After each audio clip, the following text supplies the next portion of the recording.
여러분, 가슴에 손을 한번 얹어보세요. 나는 행복합니다. 하나님, 나는 행복합니다. 행복하십니까? 아멘. 우리는 모두 행복한 사람입니다. 왜? 하나님을 알고 예수님을 믿기 때문에 행복한 삶입니다. 어느 누구보다도 행복한 자들입니다. 믿으시기 바랍니다. 예, 제가 이 시간 간증할 것은 짧게 10분 내에 이제 해야 된다고, 그래서 그냥 제가 하나님 만난 이야기를 하고 기도주에 만나서 질병을 치료받았던 그런 말씀들을 함께 나누고자 합니다. 자, 저는 먼저 하나님 앞에 기도 먼저 하겠습니다. 예. 자, 하나님 감사합니다. 하나님 찬양합니다. 예수님 찬양합니다. 성령님 찬양합니다. 성령님 인정합니다. 환영합니다. 모셔드립니다. 오시옵소서. 이 시간 아버지 이 자리에 오셔서 많은 성도들의 마음과 생각을 사로잡아 주시고 기도 치유를 통하여서 많은 영혼들이 주님께로 향하여 달려갈 수 있는 능력들을 허락하여 주시옵소서. 꼭 하나님을 만나고 돌아갈 수 있는 귀한 은혜도 허락하여 주시옵소서. 성령께서 친히 함께하여 주시고 역사해 주실 것을 믿사옵고 예수님 이름으로 기도드리옵나이다. 아멘. 저는 불교 가정에서 태어나서 불교 가정으로 결혼을 하였습니다. 교회는 중학교 다닐 때 친구 따라서 잠깐 갔던 그 믿음 뿐이었습니다. 그지만 결혼 생활을 하면서 어려움이 찾아오죠. 안 찾아왔다면 거짓말이죠. 어려움이 찾아왔는데 그 순간에 저는 죽고 싶은 생각이 너무 많이 들었어요. 힘들었으니까. 근데 교회를 찾게 되었습니다. 그 이유인즉 우리 신랑이 핫토를 쳤어요. 옛날에 335 모여서 핫토놀이 잘하죠? 근데 그 핫토놀이 속에서 어느 날 갑자기, 그게 지금으로부터 거슬러서 32년 전으로 올라갑니다. 거기에 가서 그때 200만 원이라는 큰 돈을 그 핫토판에서 날려버렸어요. 그랬는데 저는 교회에 다니고 있고 그때도 하나님을 만나지 못한 상태에 그냥 다녔습니다. 그러는데 우리 신랑이 하는 말이 뭐라 하냐면, 근데 그 돈을 어디에서 꽂냐, 그 노름판에서 대주는 돈들 있잖아요. 대주는 사람들, 그 사람들이 돈을 대준 거예요. 근데 그 사람들이 대주놓고 일주일 안으로 돈을 갚아라 이러니까 이 돈을 어떻게 꺼내갔어요. 그때 이제 우리 신랑은 개인 택시를 하고 있었습니다. 근데 날마다 벌어서 10만 원씩 저에게 이렇게 입금을 시켜요. 이제 빚으로 샀기 때문에. 그런데 이제 200만 원을 당장에 내놓으라 그러니까 어디다 대고 꿀 수도 없고, 마누라한테 나 돈은 항상 이렇게 갖다 출납을 해야 되고 이제 이러는 상태에 있는데 그 200만 원이라는 돈 때문에 졸린 거예요. 그러니까 한 번은 와서 그러는 거예요. 저에게, 연희 엄마 나 돈 200만 원만 줘 그러는 거예요. 근데 그 200만 원을 뭐 하려고 그랬더니 핫토 쳐버렸거든 그러는 거예요. 근데 그 말 듣고 저는 그 순간에 이제는 끝이다, 이제는 그만 살게 싶다. 결혼생활 16년 동안 해봤어도 내가 당신의 그 잘못된 습관을 못 고쳐줬으니까 나한테도 책임이 있고 갈 길이 틀리다. 당신은 당신 갈 길 가고 나는 나 갈 길을 가자. 이렇게 선언을 했어요. 근데 제 마음속에서는 아이들이 셋이나 되는데 헤어질 수 없는 그런 마음이에요. 그렇지만 이 습관을 고쳐주고 싶은 마음에 그래야 살겠기에 그렇게 선포를 했습니다. 그리고 3일 동안을 싸웠습니다. 3일 동안 싸운 후에 이제 제가 말도 안 하고 밥도 안 먹고 이제 3일 동안 통을 팠죠. 그랬는데 우리 신랑이 하는 말이 뭐라 하냐면, 함께 이렇게 모임에 가는 기회가 있었어요. 부부 모임에. 거기 갔다가 오는 길에 내가 그랬어요. 연희 아빠 이렇게 사는 게 인생이요? 차라리 둘이 함께 죽읍시다. 이렇게 못된 그런 말을 했던 사람입니다. 그러는데 우리 신랑 이제 생각에 그런 생각이 들더라는 거예요. 이놈의 세상 진짜 확 죽어버려. 그러면서 핸들을 꺾어서 강으로 빠져버릴까? 이런 생각이 들었다는 거예요. 근데 순간 집에 가면 토끼 같은 새끼들이 3마리나 있는데 그러면 안 되지? 라는 생각이 들어서 집 앞에까지 차를 몰고 왔습니다. 그 집 앞에서 안에 들어가서 애들 다투면 애들이 또 울고 불고 난리 치니까 저는 차 속에서 둘이 싸웠습니다. 나는 이혼을 하고 싶은데 왜 이혼을 안 해주세요? 라고 하니까 거기에서 우리 신랑이 한참 침묵을 그러더니 연희 엄마 나 한 번만 용서해주면 안 돼? 그러면 당신 허자한 대로 다 하고 살게 이러는 거예요. 그래서 그러면 그 말 끝에 제가 그랬어요. 나 허자는 대로 하고 사는 게 뭔데? 라고 물었더니 교회도 가자 그러면 가고 이렇게 말씀하시는 거예요. 근데 그 말 끝에 제 마음이 진짜 용서를 해줘야 되겠다라는 생각이 딱 오는 거예요. 그래서 저는 그래 그러면 내가 용서해주고 그 돈을 갚아줄 테니까 다시는 안 하겠다라고, 다시는 하토 안 하겠다고 이렇게 각서를 써줄 수 있어요? 라고 물었더니 써줄 수 있대요. 그래서 그 자리에서 각서를 받았습니다. 차 속에서. 그리고 그날 저녁에 화해를 하고 잠을 잤습니다. 아무 일도 일어나지 않았어요. 근데 그 이튿날 아침에 자고 새벽에 눈을 딱 떴는데 이거 세상이 달라졌는 거예요. 내 마음이 변해 있고 내 마음은 이렇게 열어지는 거예요. 열어지면서 오른쪽 머리로 옳고 바르고 좋은 생각으로 막 채워주는데 제가 그냥 땅에 서 있는 게 아니라 이렇게 땅에서 한 30cm 정도 둥둥둥 떠 있는 이런 기분으로 삶을 살게 되는 거예요. 그러니까 저도 이제 그러는 과정에서 내 마음은 열어지면서 내 마음을 볼 수 있는 눈이 열려 있더라고요. 그리고 내 마음의 눈을 보는데 엄청 잘나지도 않은 것이 엄청 잘난 척하고 신랑한테 너무 함부로 했구나 이런 생각이 드는 거예요. 그래서 그때부터는 우리 신랑 대하기를 정말 예수님 대하듯이 하게 되고 성령님이 그거를 제 마음에 오셔서 해주는 거예요. 그리고 또 신랑이 어떤 말을 해도 제가 어떤 말을 해도 신랑이 제 말을 믿는 거예요. 팥으로 메주를 쓴다고 뭐 여러분 믿겠어요? 안 믿죠? 근데 팥으로 메주를 쓴다기도 믿을 정도로 신뢰도가 따라오더라고요. 그러면서 저는 마음문이 열어지고 눈에 이제 영안이 열어지고 또 이렇게 귀가 열려져서 그때부터는 하나님 말씀이 들리기 시작한 거예요. 교회 가서 앉아 있어도 목사님이 어떤 설교를 하시는지 아무것도 몰랐어요. 근데 그렇게 열어진 상태에 가서 있으니까 말씀이 다 내 마음속으로 쏟아져 들어오는 거예요. 그러면서부터 제 신앙생활은 시작되었습니다.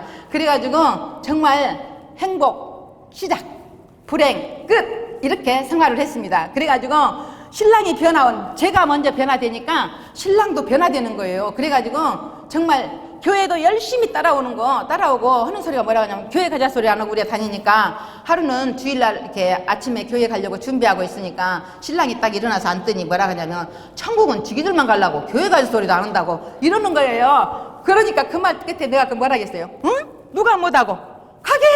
그래갖고 너무 기쁜 마음으로 함께 가자 해가지고 그 주부터 교회를 나가기 시작하는데 한 주 예배 시간만 되면 개인 택시 하다가도 10시 반만 되면 정확하게 집에 들어옵니다. 그래가지고 저는 집에서 남편의 그 양복을 아주 착착 주름이 가게끔 아주 다려놓고 신발 구두도 반짝반짝하게 닦아놓고 이렇게 해서 신랑이 전도가 됐습니다. 그래가지고 정말 신앙생활을 잘하는 거예요. 근데 무더운 이렇게 여름철에 택시하러 나가려면 얼마나 힘들어요. 근데 오늘은 어디로 돌아다니까? 그러면 저는 그래요.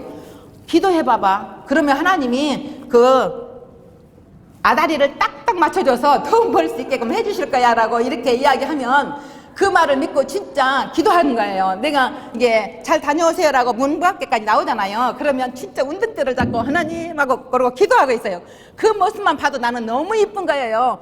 저는 인생에 살면서 우리 신랑을 제일로 미워했습니다. 근데 그 미운 마음이 얼음 녹듯이 녹아버리는 거예요. 성령님이 내 마음에 오시니까 미운 마음이 정말 얼음 녹듯이 녹아져 버리고 다 용서가 되는 거예요. 하나님을 모르기 때문에 저렇게 삶을 무분별하게 살 수밖에 없어라는 그런 생각으로 그렇게 삶을 살았습니다. 그러는 과정에 이제 저는 기도치유를 만나게 되었습니다. 기도치유 만나면서 남편과 살면서 많은 스트레스, 고민, 염려, 근심, 걱정 이런 거 다 있었는데 하나님 성령님이 내 마음에 오심으로 그런 것들이 싹 사라져버리고 예수님 사랑하는 마음 한 가지만 딱 이 마음에 있는 거예요. 이렇게 이제 평안한 마음으로 세상을 사는데 내가 둥둥둥 떠다니는 느낌을 가졌다 했잖아요. 그런 식으로 거의 한 달간을 사는 거예요.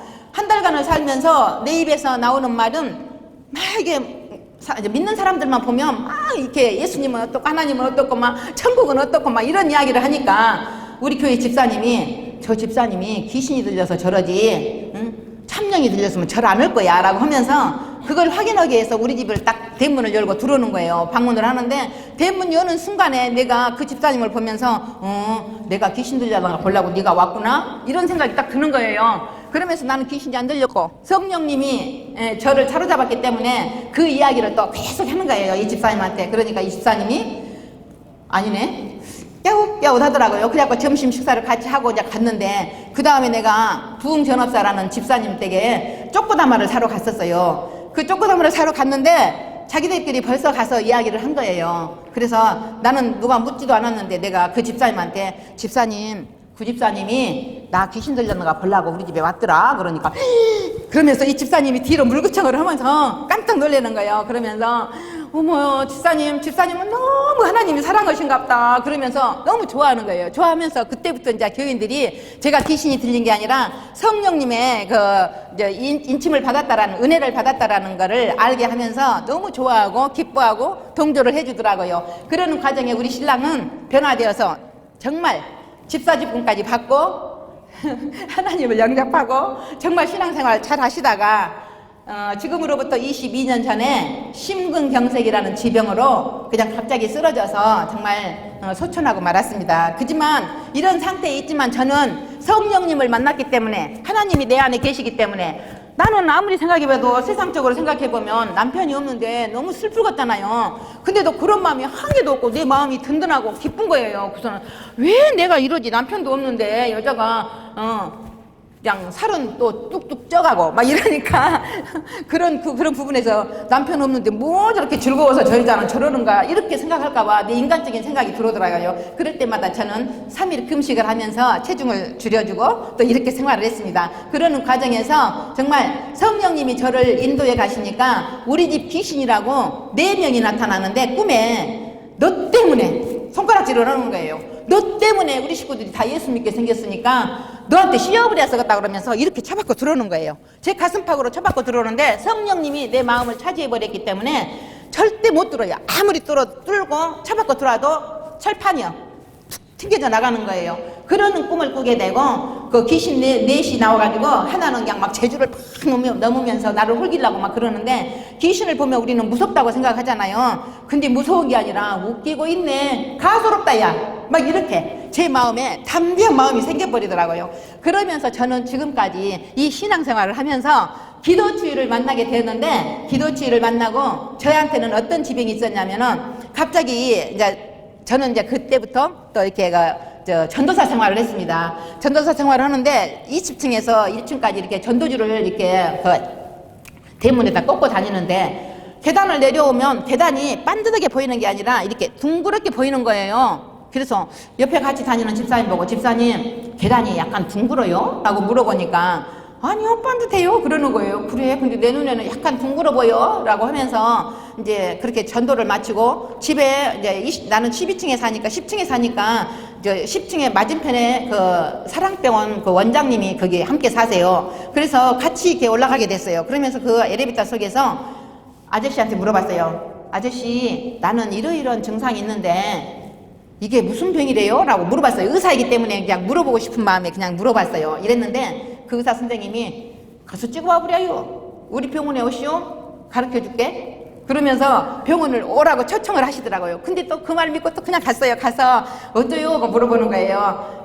저도 찍어보고 싶은 마음도 있고 좀 안 찍어보고 싶은 마음도 있고 반반이네요. 그랬더니 그러면 찍어봐 보려요. 그러면서 그 의사 선생님이 저를 어느 영상의학과로 이렇게 인도를 해주셨어요. 근데 가서보니까 이 머리에 뇌에 꽈리가 생겼는 거예요. 그 혈관이 부풀어서 터지면 중풍이 되고 그 뇌졸중이 되는 그런 병인데 그런 질병을 알고 있었습니다. 그러는 사이에 기도치유를 만나서 치료하는데 그 병이 처음에 발견됐을 때에는 아 하나님이 나를 이제 부르실 때가 됐나 보구나 이렇게 생각을 했었어요. 그런데 한 3일이 딱 지나니까 그래 지금 내가 죽어도 천국 살아도 천국인데 뭐가 두려워? 두려울 것이 뭐가 있다고 그러면서 또 담대한 마음이 오면서 신앙생활을 그냥 이렇게 영위하는 거예요. 그러는 과정에서 이제 기도치유에 만나서 기도치유 공부를 하면서 정말 너무너무 좋았어요. 이 공부들이 잘 정리가 돼가지고 이거 외에는 더 없겠다라는 생각이 들었어요. 그래서 기도치유 공부를 계속하면서 강사 공부까지 딱 마친 그 과정 중에 우리 선화목자교회 사모님이 저기 계시지만 저 교회에서 이렇게 기도치유, 그 수련회를, 아니, 기도치유를 항상 했었습니다. 근데 거기에서